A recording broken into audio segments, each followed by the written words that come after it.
بالکل ایک مومن کا یہی حال ہے. ایک راہب کا چراغ کیسے کتنے مسافروں کے راستے کو آسان کر دے، اسی طرح ایک مومن کا ایمان کتنی آزمائشوں کا بھی شکار ہو، دل کے اندر کا ایمان اسے سیدھے راستے پر قائم رکھ دیتا ہے. اپنے آپ کو بھی، اپنے وجود کو بھی وہ سیدھے راستے پر قائم رکھ لیتا ہے اور دوسرے بھٹکنے والوں کو بھی راستہ دکھانے والا ہوتا ہے. ایسے لوگوں کے لیے اس آیت میں یہاں خوشخبری ہے کہ ان اللہ یدخل الذین آمنوا وعملوا الصالحات، کہ اللہ تعالیٰ داخل کرے گا ایسے لوگوں کو جو ایمان لائے اور جنہوں نے نیک اعمال کیے، ان ایسی جنتوں میں جس کے نیچے نہریں بہ رہی ہوں گی. ایک بہترین تصور جو دنیا میں انسان کر سکتا، وہ تصور کر کے دیکھ لے، وہ بتایا جاتا. اور پھر کہا جا رہا ہے ان اللہ یفعل ما یرید، بے شک اللہ کرتا ہے جو چاہتا ہے. یعنی حقیقت تو یہ ہے کہ جو اللہ چاہتا ہے وہ کرنے والا ہے، ہوتا وہی ہے جو اللہ تعالیٰ چاہے. ایک انسان سوچے مفلسی سے گھبرا کر غلط طریقے سے پیسے حاصل کرنے کی کوشش کرے، حالانکہ اگر اللہ نے اس کی قسمت میں نہیں لکھا تو پھر بھی نہیں ملے گا، اور اگر ملتا ہے تو وہ حلال طریقے پہ قائم رہتے ہوئے بھی اس کو مل جاتا. یہی ایمان، یہی پختہ یقین اگر ہو کہ ان اللہ یفعل ما یرید، کہ جو اللہ تعالیٰ چاہے وہی کرنے والا ہے، وہی اصل قندیل رہبانی ہے، جو جیسے شعر میں کہا گیا اندھیرے جنگل میں روشنی کی کرن ہے. اس کے ذریعے انسان کا یہ یقین ہو کہ اللہ جو چاہے وہی ہونے والا ہے. آج حالات بہت برے ہوں، میں دین چھوڑ کے پلٹ بھی جاؤں تو میرے حالات کا صحیح ہونا کوئی ضروری نہیں ہے. میں اپنے دین کے ساتھ کمپرومائز کر لوں تب بھی کوئی ضروری نہیں کہ میرے حالات صحیح ہو جائیں. اور اگر میں دین پہ قائم ہی رہوں، کتنی مشکل ترین بھی حالات ہو جائیں، تب بھی وہی ہوگا جو اللہ تعالیٰ چاہے. دنیا کی اتنی بھلائی ملے گی جتنی میرے رب نے لکھ دی ہے. جو مشکلیں، جو آزمائشیں آنی ہیں وہ آ کر ہی رہیں گی.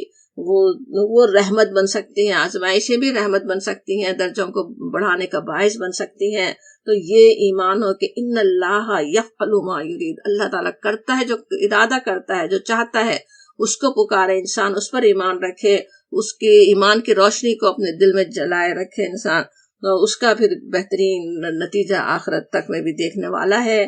پھر کہا جاتا ہے، آیت سورہ حج ہم پڑھ رہے ہیں، آیت نمبر 15، من کانا، جو شخص یظن، گمان کرتا ہے، اللہ، یہ کہ نہیں، ینصرہ اللہ، مدد کرے گا اللہ، فی الدنیا، دنیا میں، والآخرہ، اور آخرت میں. فل یمدد، پس لام جو ہے وہ بھی تاکید کا آتا ہے، فل لام آ رہا ہے کہ یہ چاہیے، جیسے اردو میں ترجمہ کرتے ہیں، فل یمدد، بس چاہیے کہ، یمدد جو ہے مدہ کا معنی ہوتے کھینچنا، تاننا. یمدد تان لے، تانے، بسببن، سبب رسی کو کہتے ہیں، کہ ایک رسی کو جیسے اس کو باندھے، اوپر لے جائے، کھینچے، الی السماء، طرف آسمان کے. ثم، پھر، ثم لیقطع، پھر کاٹ ڈالے. فلینظر، پھر دیکھے، پھر پس چاہیے کہ دیکھے، حل کیا، یذہبن، ذہبہ ہوتا ہے لے جانا، جانا، یذہبن کہ دور کر دیتی ہے، وہ چلی جاتی ہے اس سے، کیدہ، یہ تدبیر اس کی، ما یغیظ، اس کے غصے کو، کہ یہ تدبیر اس کے غصے کو کیا دور کر دے گی، وہ یہ دیکھ لے، وہ چاہے تو دیکھ لے. اب یہ جو آیت ہے وہ ایسی آیت ہے جس کو کئی طرح سے مفسرین نے سمجھا. تفہیم القرآن میں اس کا خلاصہ بھی ہے کہ کیا کیا لوگوں نے سمجھا، لیکن ان میں سے اکثر مناسبت نہیں رکھتے جو مضمون چل رہا ہے اس سے. مضمون جو چل رہا ہے وہ ذہن میں ہے نا. ایک تو وہ یاد رکھیں، سورہ حج نازل کا وہی مکے کا آخری دور ہو تو سوچیں مشکلات کی، آزمائشوں کی انتہا ہو چکی ہے نا. پورا ڈیکیڈ گزر چکا ہے، سمجھیں دعوت دیتے ہوئے اسلام کی، کم لوگ مسلمان ہوئے ہیں، جو مسلمان ہوئے ہیں وہ طرح طرح سے آزمائے جا رہے ہیں، کیسے کیسے ٹارچر ہو رہے ہیں. ایسے حالات میں کیسی مایوسیاں گھیر سکتی ہیں نا، اور مایوسیوں میں پھر غلط فیصلے بھی انسان کر سکتا. تو وہ پچھلی بھی آیات وہی بات سمجھا رہی تھی کہ انسان اس قائم رہے، ایمان پہ بہرحال قائم رہے، مضبوط رہے اس پہ. اور یہ بھی آیت کچھ وہی اسی طرح کی بات اصل میں سمجھا رہی ہے. یہ اس پہ اگر غور کریں تو ہم اس مفہوم پہ غور کرتے ہیں جو موضوع سے مناسبت رکھ رہا ہے، جو آیات پیچھے سے چلتی چلی آ رہی ہیں اسی کے بارے میں. یہاں پہ جو بات شروع میں کہی گئی کہ وہ جو شخص گمان رکھتا ہو کہ اللہ اس کی مدد نہیں کرے گا، اللہ ینصرہ اللہ فی الدنیا والآخرہ، یعنی اللہ سے ہی نعوذ باللہ جو مایوس ہو رہا ہو کہ کوئی دوسرے دنیا اور آخرت میں مدد مل سکتی ہے، اس وقت کے تو حالات کا ہم نے سوچا وہ کتنی مشکلات میں تھے، لیکن ہر انسان کے لیے بھی آج دنیا کے بھی حالات کیسے ہیں کہ خبریں پڑھیں تو انسان مایوس ہو کر رہ جائے، پھر ہر انسان پہ بھی کچھ نہ کچھ آزمائشیں اور امتحان آتے ہی رہتے ہیں، اور اندر ایک دشمن بھی بیٹھا ہوا ہے جو ہمیں ہمارے رب سے مایوس کرنا چاہتا ہے کہ تم نے تو اتنا پکار لیا، تم نے تو اتنی دعائیں کر لی، وہ تو پوری نہیں ہوتی، تو دوسرے لوگ زیادہ غالب ہیں، کفار ہی غالب ہے دنیا پہ، برے لوگ ہی غالب ہیں، کچھ دنیا ٹھیک ہو نہیں سکتی، کیسی کیسی مایوسیاں ہیں جو شیطان دل میں ڈال سکتا ہے نا۔ تو اس کا یہاں پہ کہا جا رہا ہے کہ جو یہ گمان کرتا ہو، جو اس میں آ کر اس شیطان کے بہکاوے میں اس طرح آ جائے، خود ہی یہ گمان کرنے لگ جائے، اللہ سے مایوس ہو جائے کہ اللہ اس کی مدد نہیں کرنے والا ہے، تو پھر کہا جا رہا ہے اچھا کرو، کر کے دیکھو کیا کر سکتے ہو تم۔ فَلْيَمْدُدْ بِسَبَبٍ إِلَى السَّمَاءِ، کہ وہ چاہیے کہ آسمان پہ ایک رسی تان دے۔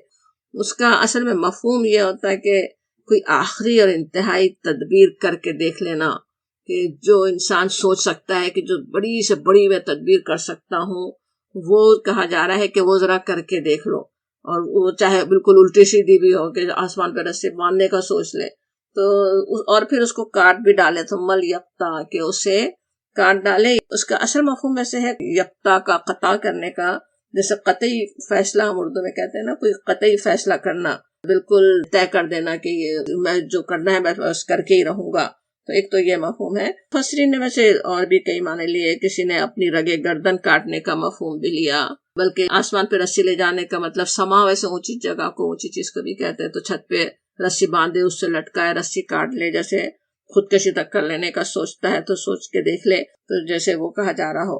لیکن زیادہ جو سمجھ میں آتا ہے وہ یہ کہ اپنی جتنی جو انتہائی کوشش اسے سمجھ میں آ رہی وہ کر لے، جو سوچ رہا ہے کرنے کا وہ قطعی فیصلہ وہ کر ڈالے، یہ اصل بات ہو رہی ہے۔ اور پھر فَلْيَنْظُرْ، اور پھر دیکھے کہ هَلْ يَذْهَبَنَّ كَيْدُهُ مَا يَغِيظ، پھر دیکھ لے کہ اس کی تدبیر کسی ایسی چیز کو رد کر سکتی ہے، یعنی جو ناپسندیدہ حالات، جو ناگوار حالات، جو آزمائشیں، جو مشکلات اسے پیش آ رہی ہیں، کیا وہ کچھ کر سکتا ہے، کیا وہ دور ہو سکتی ہیں؟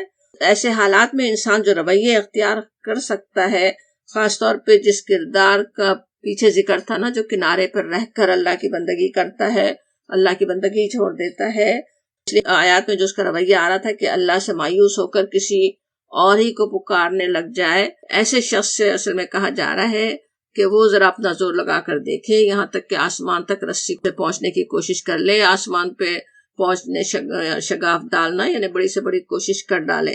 اس کے مقابلے میں یعنی ایک تو یہ ہے نا کہ انسان کچھ بھی کر ڈالے، جو دل چاہ رہا وہی کر لے، بالکل غلط کام بھی چاہے ہو، اس کے مقابلے میں اپنے حالات کو ٹھیک کرنے کے لیے اللہ تعالیٰ کی اطاعت پر قائم رہتے ہوئے، اسی پر بھروسہ کرتے ہوئے انتہائی کوشش کرنا، وہ بھی کوشش ہی ہے، انتہائی کوشش ہی ہے، لیکن وہ اللہ کے نزدیک پسندیدہ ہے۔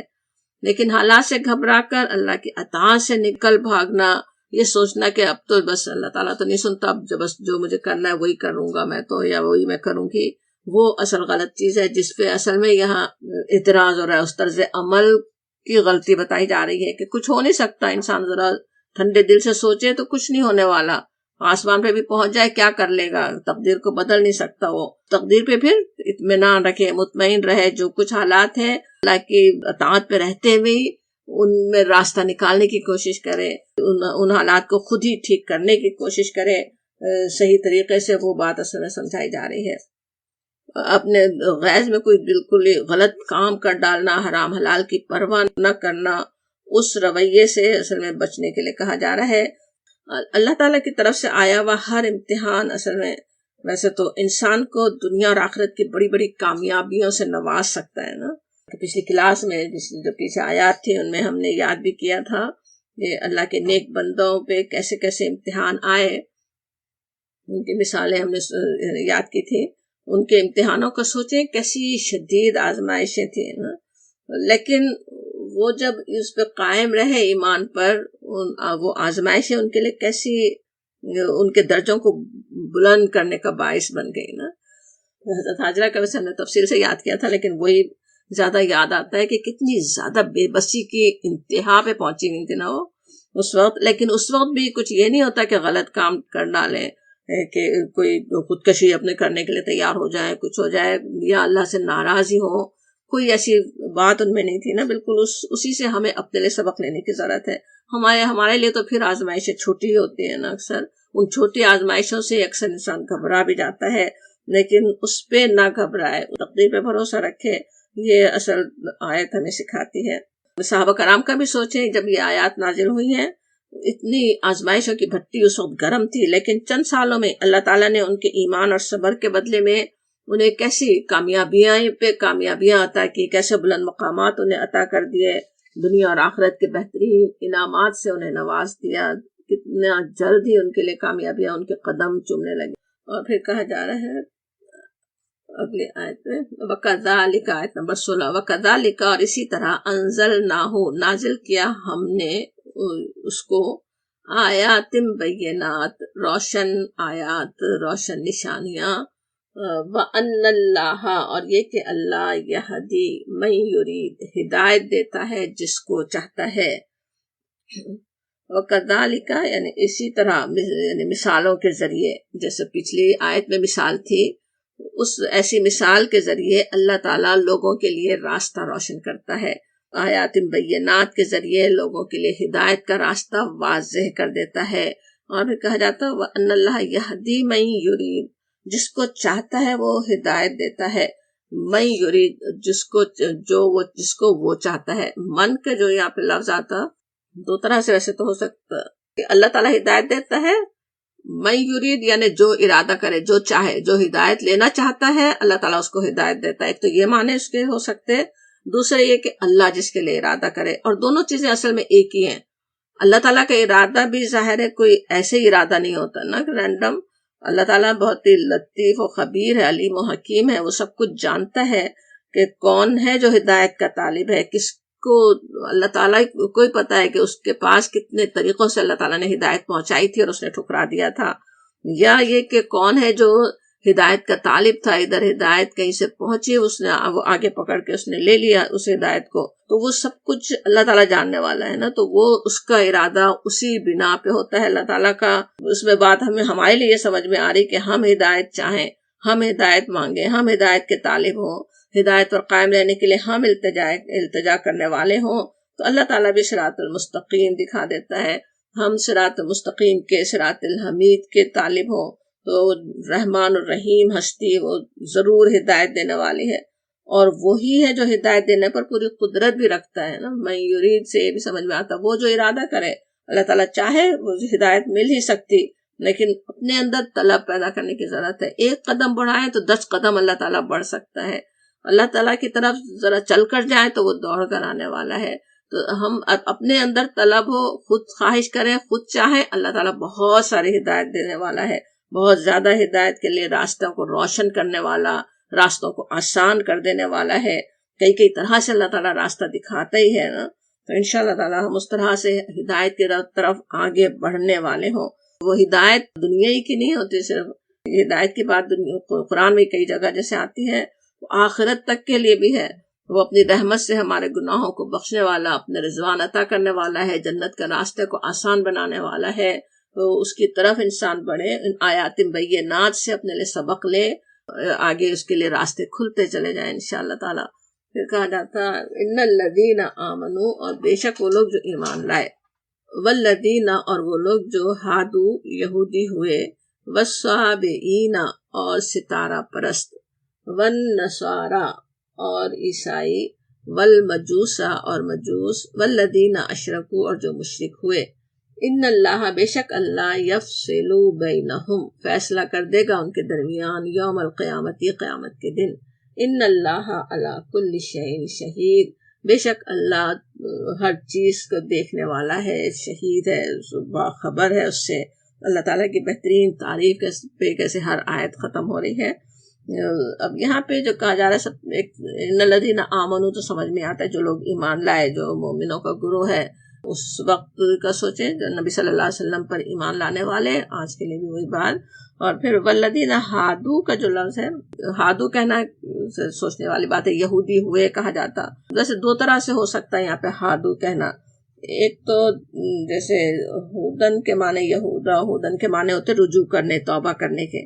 سورہ اعراف میں حضرت موسیٰ علیہ السلام کی دعا آتی ہے، وَاکْتُبْ لَنَا هَٰذِهِ الدُّنْيَا حَسَنَةً وَفِي الْآخِرَةِ إِنَّا هُدْنَا إِلَيْكَ، کہ ہم اے اللہ ہمارے لیے دنیا اور آخرت کی بھلائی لکھ دے، ہم نے تیری طرف رجوع کیا. تو رجوع کرنے کے معنی ہے. تو ایک طرح سے اللہ تعالیٰ نے ہر قوم کا نام لیا ان کے بہترین اوصاف کے لحاظ سے، جیسے اللہ کی طرف رجوع کرنے والے. ایک بات یہ بھی ہو سکتی کہ تھے تو مسلمان، وہ بھول کر انہوں نے اپنے آپ کو یہودی بنا لیا، یہ بھی ایک مطلب ہو سکتا. پھر یہ کہ والسابئین، سابئی جو ہے ستارہ پرست کو کہا جاتا، جو اس کے ملائکہ پرست اور ستارہ پرست ایک گروہ تھا. وہ اپنے آپ کو ویسے حضرت یحییٰ علیہ السلام کا پیرو کہتے تھے، لیکن اپنا دین بالکل بگاڑ چکے تھے. ظاہر ہے یحییٰ علیہ السلام نے ستارے اور ملائکہ کی پرستش کا تو نہیں کہا تھا، لیکن ان میں وہ رائج تھی. تو اور یہ کہ والنصارى، اور عیسائی. نصارہ بھی جو ہے بہترین نام کے ذریعے اللہ تعالیٰ نے قرآن میں یاد کیا عیسائیوں کو بھی. کہ نصارہ جس طرح قرآن میں آیت آتی ہے نا، وَإِذْ قَالَ عِيسَى ابْنُ مَرْيَمَ لِلْحَوَارِيِّينَ مَنْ أَنصَارِي إِلَى اللَّهِ قَالَ الْحَوَارِيُّونَ نَحْنُ أَنصَارُ اللَّهِ، کہ حواریوں نے کہا تھا ہم اللہ کے مددگار ہیں. عیسیٰ علیہ السلام نے جب پوچھا حواریوں سے، تو یہ وہ لوگ جو عیسیٰ علیہ السلام پر ایمان لائے، جنہوں نے کہا کہ ہم نحن انصار اللہ ہیں، اللہ کے مددگار ہیں، اسی نام سے اللہ تعالیٰ نے انہیں یاد کیا. تحقیق ویسے دوسری بھی ہے لوگوں کی، ناصرہ شہر پہ ان کا نام سمجھا گیا یا اس طرح بھی، لیکن زیادہ بہتر یہ سمجھ میں آتی ہے بات کہ وہ اللہ تعالیٰ نے ان کو بہترین نام سے ہی پکارا، یاد کیا. ایک طرح سے یاد بھی دلایا جانا ہوتا نا ان لوگوں کو. جیسے ہادو بھی جو کہا جائے، وہ اصل تو اللہ کی طرف رجوع ہونے والے لوگ تھے. اب کیا ہے خود سوچیں. نصارہ جو ہے وہ تھے جنہوں نے اپنے آپ کو نحن انصار اللہ کہا. اب کیا کر رہے ہیں؟ وہ اللہ کے نبی کی مخالفت کر رہے ہیں. جیسے وہ بھی یاد دہانی ایک طرح سے ہوتی نا. والمجوس، مجوس ویسے ایران کے آتش پرست، آگ کی جو پرستش کرنے والے ہوتے تھے. وہ روشنی اور تاریکی کے دو خدا مانتے تھے. ویسے اپنے آپ کو زردشت کا پیروکار کہتے تھے. زردشت کا جو دین تھا وہ توحید کا ہی دین تھا کوئی، لیکن اس کو بگاڑ کے اب وہ سارے شرک ان کے اندر آیا ہوا تھا. اتنا شرک کہ وہ آنکھ کی پوجا کر رہے تھے. والذین اشرکوا، اور وہ جو مشرک ہیں. اب حالانکہ اوپر بھی ہم دیکھتے ہیں ان سب میں بھی شرک آیا ہوا تھا، سابئی ہوں، نصارہ ہوں، بلکہ ان پہ یہودیوں میں بھی ایک حد تک، لیکن مجوس تو تھے، لیکن انہیں مشرکوں سے الگ کیا گیا. جیسے اصل دین ان کا کچھ اور تھا، بگاڑ کے انہوں نے اس میں شرک شامل کیا. اور والذین اشرکوا، وہ بھی حضرت ابراہیم علیہ السلام کا اپنے آپ کو پیرو کہتے تھے، لیکن اصل دین ان کا وہ بن گیا تھا نا، صرف شرک پہ، اس بتوں کی پرستش ان کے پاس ہو رہی تھی، وہی ان کا اصل دین تھا. تو ان سب کی بات ہو رہی ہے. تو ان سب کے لیے کہا یہ جا رہا ہے یہاں پہ ان کا ذکر کر کے کہ ان اللہ یفصل بینہم یوم القیامت، کہ قیامت کے دن فیصلہ ہوگا. دنیا میں تو کیا ہوتا ہے، انسان کے آنکھوں پہ اپنی خواہشات کے پردے پڑے رہتے ہیں نا. عصبیتیں ہوتی ہیں، اپنے جو گروہ ہے اسی سے محبت ہے جس پہ پیدا ہوئے ہیں، جو بچپن سے کرتے آ رہے ہیں. پھر خود غرضیاں ہوتی ہیں، پھر اپنے پریجڈسز ہوتے ہیں، تو وہ صحیح بات سمجھنے میں رکاوٹ بنتے رہتے ہیں نا. اب اللہ تعالیٰ قیامت کے دن فیصلہ کرے گا کہنا ویسے کیسی بڑی یاد دہانی بھی ہے نا، کہ یہ حقیقت ہے. وہاں تو فیصلہ ہونے والا ہے، وہاں پتہ چلے گا کہ کون صحیح تھا. آج ہر ایک زور لگا لے کہ میں صحیح ہوں. اب یہاں ویسے کچھ گروہوں کی، کچھ قوموں کی بات ہے، اسی سے آج ہم اور بھی سوچ سکتے ہیں. یہ اس وقت کے جو مختلف مذہبی گروہ تھے ان کے نام لیے گئے. آج جو مذہبی گروہ ہیں ان کے بارے میں بھی ہم یہی سوچ سکتے ہیں، چاہے وہ انہی کے اندر کے بھی گروہ ہوں. آج عیسائیوں کے اندر بھی کتنے سارے فرقے ہیں، سینکڑوں. وہ مسلمانوں کے اندر کتنے سارے فرقے ہیں. اب ہر ایک جو ہے وہ یہ سمجھ رہا ہے کہ ہم ہی صحیح ہیں. ظاہر ہے کہ صحیح سمجھ رہے ہیں تو اس پہ چل رہے ہیں نا، تو اس پہ صحیح خود تو سمجھ رہے ہیں، لیکن ہوتا کیا ہے، دوسرے کو غلط ثابت کرنے پہ سارا زور انسان لگاتے نا، یہ دیکھنے کے بجائے کہ ہم کہاں غلطی کر رہے ہیں. اپنے آپ کو تو بس صحیح سمجھے اور دوسروں کو صرف غلطیاں ان کی بار بار ثابت کرنے کی کوشش ہو. چھوٹی چھوٹی باتوں میں بھی مسلمانوں کے اندر ہی جو بڑے بڑے بھی فرقے ہیں آج بھی مختلف، بلکہ فرقے بھی نہ ہوں، صرف خیالات ہی ہیں، کوئی کسی فقہ پہ چلنے والا، کوئی کسی فقہ پہ چلنے والا، اور کیسا زور لگا رہے ہوتے کہ نہیں وہ جو دوسرا کر رہا ہے وہ بہت غلط کر رہا ہے۔ حالانکہ سوچنے کی کیا بات ہے، اگر یہ آیت یاد رہے کہ آخرت میں اللہ تعالیٰ فیصلہ کرے گا تو سوچ ہی بدل جائے نا، پھر انسان اپنا سوچے کہ میں کیا کر رہا ہوں۔ وہاں پہ پہنچنے کے بعد وہ یوم الفصل جب آ جائے گا، جب فیصلے کا دن آ جائے گا، وہاں پر تو اپنے عقیدوں کو صحیح کرنے، سیدھے راستے کی طرف پلٹنے کا کوئی ٹائم نہیں ہوگا اس وقت، کوئی مہلت وہاں پہ تو نہیں ملنے والی ہے۔ آج یہاں اپنے صحیح ہونے پہ ہم کتنا ہی زور لگا رہے ہیں، بہت سارے ساتھ دینے والے ہوں تو اور بھی مطمئن ہو جائیں کہ ہاں ہم ہی صحیح ہیں، لیکن آخرت میں کیا ہونے والا ہو اس پر نظر ہو، اس کی فکر ہو، تو انسان پھر اپنے خیالات، اپنے عقیدوں کو 10 دفعہ کھنگال کر خود دیکھے گا نا، اللہ کی کتاب سے موازنہ کر کے دیکھے، سرچ کرے کہ کیا ہو رہا ہے۔ اب وہ دیکھنے کی ضرورت ہے کہ مجھ سے، دوسروں سے نہیں، مجھ سے کہاں غلطی ہو رہی ہے، کیا غلطی ہو رہی ہے، یہ بات سوچنے اور دیکھنے کی ضرورت ہے۔ اور پھر اور بڑی یاد دہانی ہو جاتی کہ ان اللہ علی کل شیء شہید، اللہ سب کچھ دیکھ رہا ہے، اللہ تعالیٰ کو سب کچھ پتا ہے۔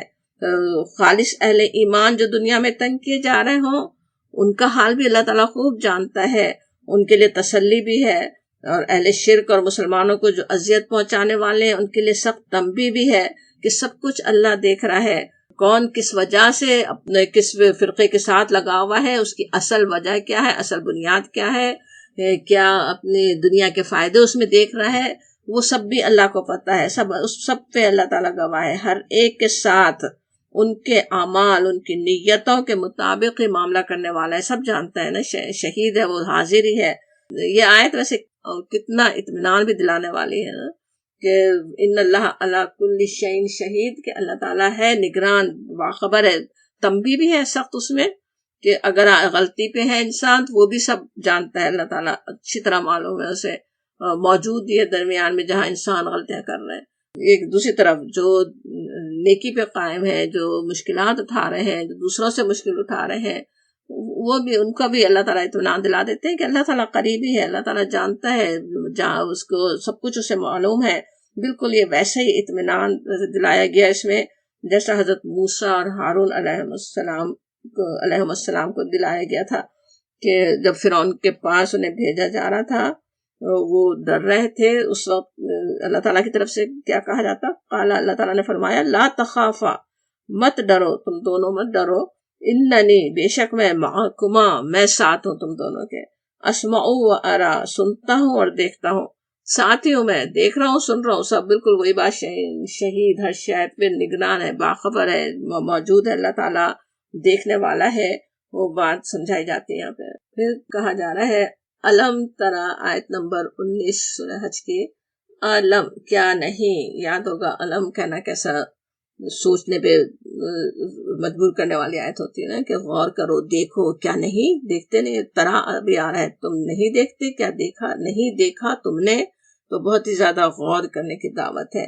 کیا نہیں دیکھا تم نے؟ ان اللہ، بے شک اللہ کے لیے، یسجدو لہو، سجدہ کرتا ہے اس کے لیے، ما فی السماواتی، جو آسمانوں میں ہے، وما فی الارض، جو زمین میں ہے، والشمس، اور سورج، والقمر، اور چاند، والنجوم، اور ستارے، والجبال، اور پہاڑ، والشجر، اور درخت، والدواب، اور چار پائے۔ ویسے دواب جو ہوتا ہے دابہ کا پلورل ہے، دابہ کہتے ہیں جاندار کو، جان رکھنے والے، تو مخلوق، اللہ کی جاندار مخلوق مراد ہوتی۔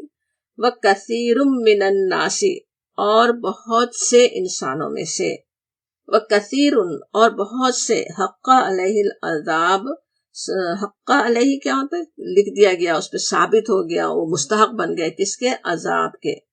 وَمَن يُهِنِ اللَّهَ، اور جس کو ذلیل کر دے اللہ، فَمَا لَهُ مِن مُكْرِمٍ، اس کے لیے نہیں کوئی عزت دینے والا۔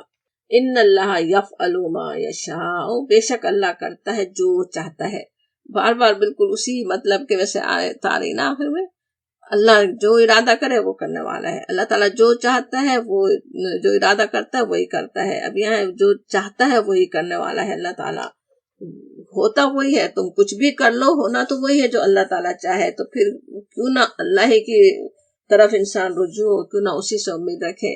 اب یہاں پہ جو بات ہو رہی کس طرح دیکھا تم نے کہ سجدہ کر، خود دیکھ لو، جیسے علم ترا کہنا کیسا، خود دیکھو، غور کرو، سمجھ لو کہ کس طرح ہر شے جیسے اللہ تعالیٰ کے حکم کے تحت مسخر ہے، ہر چیز سجدہ کر رہی ہے۔ سجدہ کرنا کس طرح ہے، جھک جانا اس کے لیے، اس کی اطاعت کرنا۔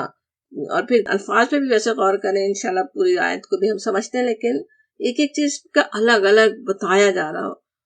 ایک تو من فی السماوات و من فی الارض، جو آسمانوں میں بھی کتنی اللہ کی مخلوق ہوگی ہم نہیں جانتے، دنیا میں اتنے سے کرۂ عرش پہ اللہ کی اتنی مخلوق ہے جس کے آج اتنی تحقیقات کے باوجود انسان جانتا بھی نہیں کہ کتنی مخلوق ہے، کتنی اسپیشیز ہیں اور کیا ہے۔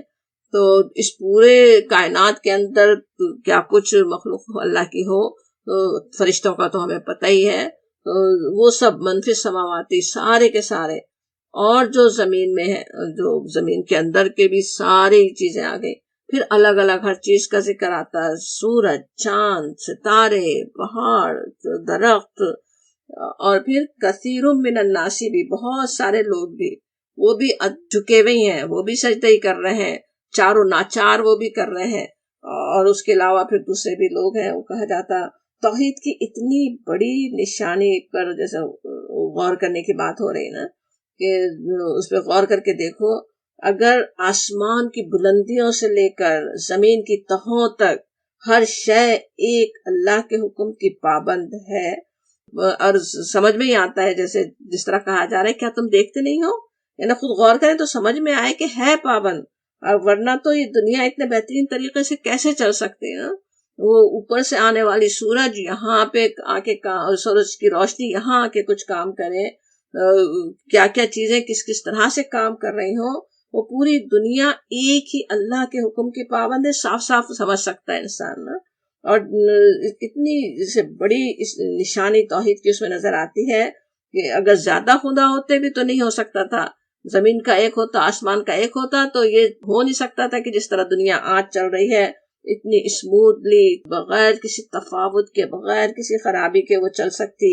یہ اس سجدے کی، پوری مخلوق کی عبادت کی قرآن میں اور بھی جگہ ویسے خبر کی طرح بات آتی ہے، یہاں تک کہ دیکھتے نہیں ہو، غور کرو، دوسری جگہ خبر دی گئی کہ وہ کر رہے ہیں سجدہ، ہر چیز کر رہی ہے۔ سورہ رعد میں ہے وَلِلَّهِ، اور اللہ کے لیے ہے، يَسْجُدُ مَن فِي السَّمَاوَاتِ وَالْأَرْضِ طَوْعًا وَكَرْهًا، کہ ہر چیز سجدہ کر رہی ہے اللہ کے لیے، طوعاً وکرہن، خوشی سے یا مجبوری سے، بہرحال کر رہی ہے۔ وَظِلَالُهُمْ بِالْغُدُوِّ وَالْآصَالِ، اور سب چیزوں کے سائے صبح و شام اس کے آگے جھکتے ہیں۔ اب سائے کا سجدہ کرنا کیسا ہے؟ ہر شے کا سایہ سوچے زمین پر پڑا ہوا جیسے ہے، اس طرح جیسے گویا اللہ کے آگے سجدہ کر رہا ہے نا۔ یہاں تک کہ جس وقت وہ کسی غیر اللہ کے آگے بھی سجدہ کرے، خصوصاً سوچے سورج کی پرستش کرنے والے کا سایہ اس کا ساتھ نہیں دیتا، وہ تو دوسری طرف مخالف سمت میں گر رہا ہے، مخالف سمت میں سجدہ کر رہا ہے نا، دوسری طرف وہ سجدے میں گر جاتا ہے۔ کس طرح ایک سایہ ہونا بھی اللہ تعالیٰ کی پوری قدرت کی نشانیاں ہیں نا، اس سائے کا ہونا ہی اس بات کی نشانی کہ اللہ ہر چیز اللہ کو سجدہ کر رہی ہے۔ ایک تو یہ بات سورہ نحل کی آیت نمبر 49 میں ہے، 49 میں، وَلِلَّهِ، اور اللہ کے لیے، يَسْجُدُ مَا فِي السَّمَاوَاتِ وَمَا فِي الْأَرْضِ، ہر چیز سجدہ کر رہی ہے، آسمان و زمین میں جو کچھ بھی ہے، مِن دَابَّةٍ، جو جانداروں میں سے، جاندار مخلوقات میں سے، وَالْمَلَائِكَةُ، اور جتنے ملائکہ ہیں، وَهُمْ لَا يَسْتَكْبِرُونَ، وہ سب اللہ کے آگے سر بسجود ہیں، اور وہ ہرگز سرکشی نہیں کرتے، یعنی سجدے کے لیے نہیں جھکنا، اس کی اطاعت نہیں کرنا، وہ کیا ہے؟ استکبار ہے، وہ تو نہیں کرنے والے ہیں۔ ملائکہ اور کتنی ساری مخلوق اللہ کی، وہ سب آگے جھکے ہوئے ہیں نا۔ اس آیت کی تشریح میں معارف القرآن میں جو تفسیری نوٹ ہے، ان کے الفاظ کو نہیں مگر اس سے ہم سمجھنے کی کوشش کرتے ہیں اس آیت کو۔ وہ کہتے ہیں کہ ہر مخلوق کا سجدہ اس کے مناسب حال ہوتا ہے، یعنی ایک سجدہ جو وہ ہے جو ہم کرتے ہیں، اور یہ ساری مخلوق کا یہاں پہ بتایا جا رہا ہے، ان کا ایک اپنا سجدہ ہے نا۔ انسان کا سجدہ یہ کہ وہ پیشانی زمین پر رکھنے کا نام ہے۔ دوسری مخلوقات کا سجدہ کیا ہے؟ وہ اللہ تعالیٰ نے ان کو جس خدمت کے لیے پیدا کیا اس کو انجام دینا، اور اس کی خدمت کا حق ادا کر دینا، وہ ان کا سجدہ ہے. جس چیز کے لیے اللہ نے انہیں پیدا کیا وہ کام بہترین طریقے سے کر رہے ہیں. کس طرح سے کرتے ہیں نا, سورج کا سوچیں, دوسرے سیاروں کا سوچیں, ایک لمحے کے لیے, ایک لمحے کے ایک حصے کے لیے بھی کوئی لیٹ تک بھی نہیں ہوتا. جس وقت طلوع ہونا ہے سورج اسی وقت طلوع ہوگا, جس وقت غروب ہونا ہے اسی وقت غروب ہو رہا ہوگا. جیسا جہاں جتنی روشنی پہنچانی ہے اسی طرح وہ پہنچا رہا ہوگا. تو وہ کیا ہے, اس کا وہ سجدہ ہے نا.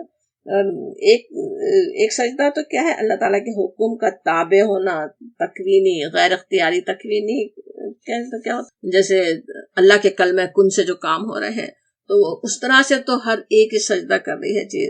جو تقدیر اللہ نے بنا دی ہے وہ سجدہ تو اللہ کی ساری مخلوق کر رہی ہے.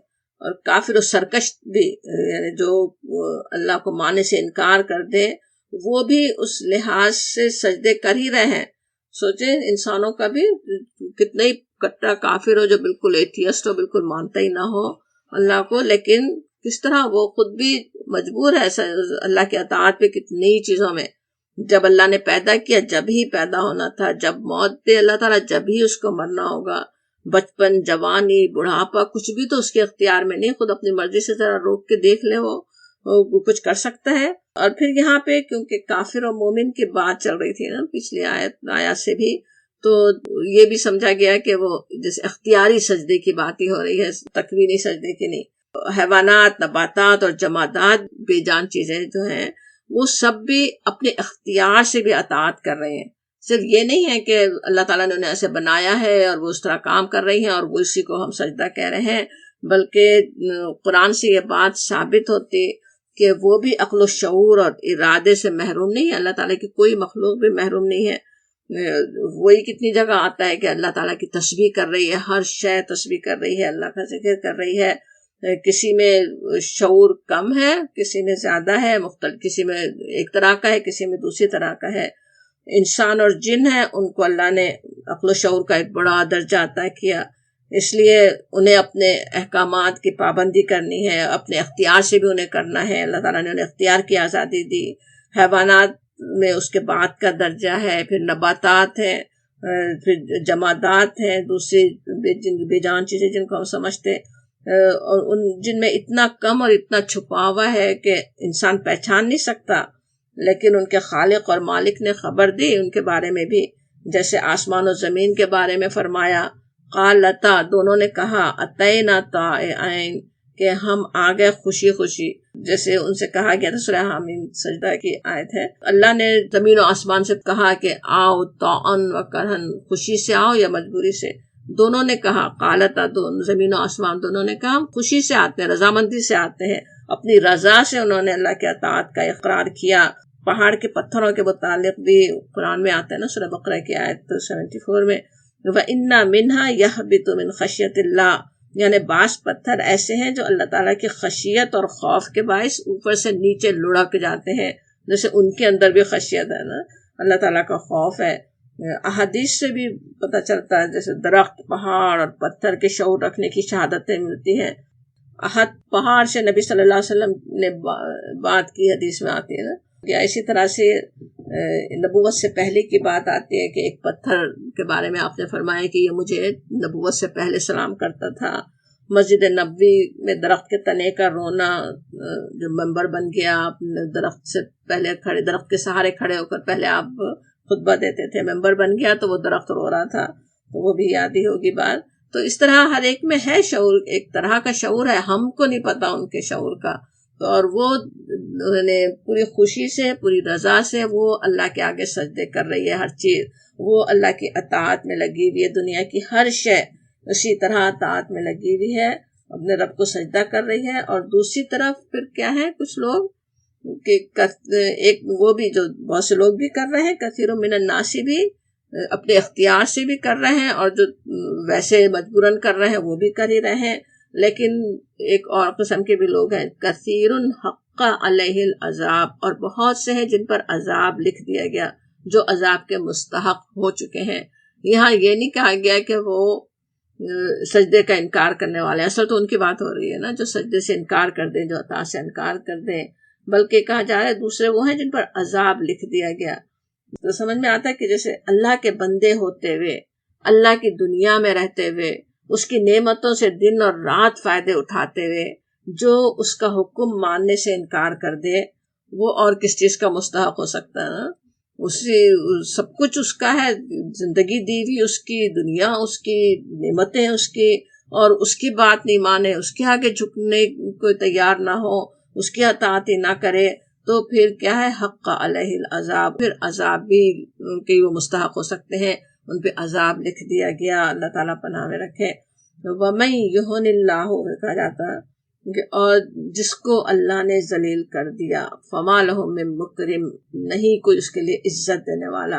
سوچے ابلیس نے سجدے سے انکار کیا، کس لیے کیا؟ اپنے تکبر کی بنا پہ، اپنے آپ کو کوئی بڑی چیز سمجھا کہ میں اس سے بہتر ہوں آدم سے، میں کیوں سجدہ کروں؟ اور پھر ابلیس کے جو پیچھے چلنے والے انسان بھی کیا ہے؟ وہی سرکشی کرتے ہیں نا، جو اپنے آپ ہی کو کچھ سمجھ رہے ہیں، اپنے دماغ، اپنی عقل، اپنی سوچ کو کچھ سمجھ رہے ہیں، وہی اپنے رب سے سرکشی کرتے ہیں نا۔ لیکن حقیقت کیا ہے کہ اللہ نے انہیں اصل میں تو ذلیل کر دیا۔ ذلیل بھی کیسا کیا کہ پھر فما لہم من مکرم، کوئی عزت دینے والا ہی نہیں ہے نا، کوئی عزت انہیں پھر مل نہیں سکتی۔ اللہ تعالیٰ نے تو انسان کو سوچے آسن تقویم پر پیدا کیا تھا، مسجود ملائک بنایا تھا، ساری مخلوق کو اس کی خدمت میں لگا دیا اللہ تعالیٰ نے، لیکن وہ جو اپنے رب کے حق کو ہی نہ پہچانے، وہ خود ہی اپنے آپ کو اسفل السافلین میں گرا دے، پھر اسے کہاں سے عزت مل سکتی ہے؟ بتایا جا رہا ہے۔ یہ بھی سمجھ میں آتا نا کہ بڑی چیز سمجھ کے اکڑے ہوئے ہیں، اور وہ اصل میں تو کیا ہے؟ حقیقت کیا ہے؟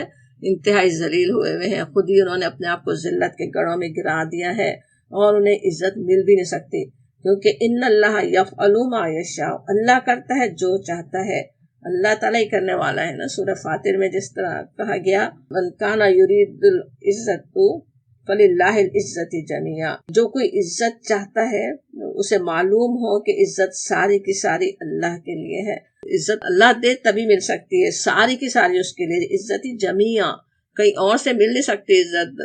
اسلام کا سودا کر کے انسان اپنے رب سے غافل ہو کر، اپنے رب کو بھلا کر کہیں اور سے عزت پانا چاہے، وہ کہیں سے عزت ملنے والی نہیں ہے، ملنی اسی کو ہے جو اللہ تعالیٰ دے، جتنا دے، جب تک دے، بس وہی مل سکتی ہے نا۔ اسی لیے سورہ آل عمران میں دعا بھی سکھائی گئی ہے، وَتُعِزُّ مَن تَشَاءُ وَتُذِلُّ مَن تَشَاءُ، تو جسے چاہے عزت دے، تو جسے چاہے ذلیل کر دے۔ سورہ حج کی اس آیت سے یہ پتہ چلتا ہے کہ انسان کا اپنا فعل ہے نا، اپنا کام ہے، وہ اپنے رب کے آگے اگر جھکتا ہے عزت و شرف حاصل کر لیتا ہے۔ سجدے میں ایسا لگتا ہے ایسے زمین پہ گرا رہا ہے اپنے آپ کو، لیکن وہ سب سے بڑی عزت کی چیز ہے نا۔ جھکنے سے جو انکار کرے وہ اپنے آپ کو ذلت کا مستحق بنا لیتا۔ سجدے کے بارے میں ویسے نبی صلی اللہ علیہ وسلم کا بھی فرمان ہے نا کہ بندہ اپنے رب سے سب سے زیادہ قریب ہوتا ہے سجدے کی حالت میں، اتنے اپنے رب العالمین کے اتنے قریب ہو جائے، اپنے رب العالمین کو پالے، تو وہ کیسا بڑا مقام وہ پا سکتا ہے، لیکن وہ اللہ کے سامنے سجدہ کرنے اور اس کے سامنے اطاعت کرنے سے ہی مل سکتا ہے۔ تو سجدے کی آیت ہے تو انشاءاللہ سجدہ ضرور کر لیں۔ ان اللہ یفعل ما یشاء، اس طرح کی بات ہے، ویسے یاد رکھنے کی ہوتی ہے نا کہ جو چاہے اللہ تعالیٰ وہی کرنے والا ہے، اس پہ ہی پورا انسان بھروسہ رکھے، اللہ کی اطاعت بھی آسان ہو جائے نا، اس کے لیے سجدہ کرنا بھی پھر آسان ہو جائے۔ اگر انسان کو سارے ایمان ہو کہ سب کچھ اللہ کے ہاتھ میں، اس کے اختیار میں، جو چاہے وہی کرنے والا ہے، انشاءاللہ تعالیٰ ساری کائنات کے ساتھ ہم بھی سجدہ کرنے والوں میں شامل ہوں، اپنے اللہ کے آگے جھکنے والوں میں شامل ہوں، اور اس کے ذریعے اللہ تعالیٰ اپنی رحمت سے ہمیں عزت عطا فرمائے، اس دنیا کی بھی اور آخرت کی بھی۔ وآخر دعوانا الحمدللہ رب العالمین۔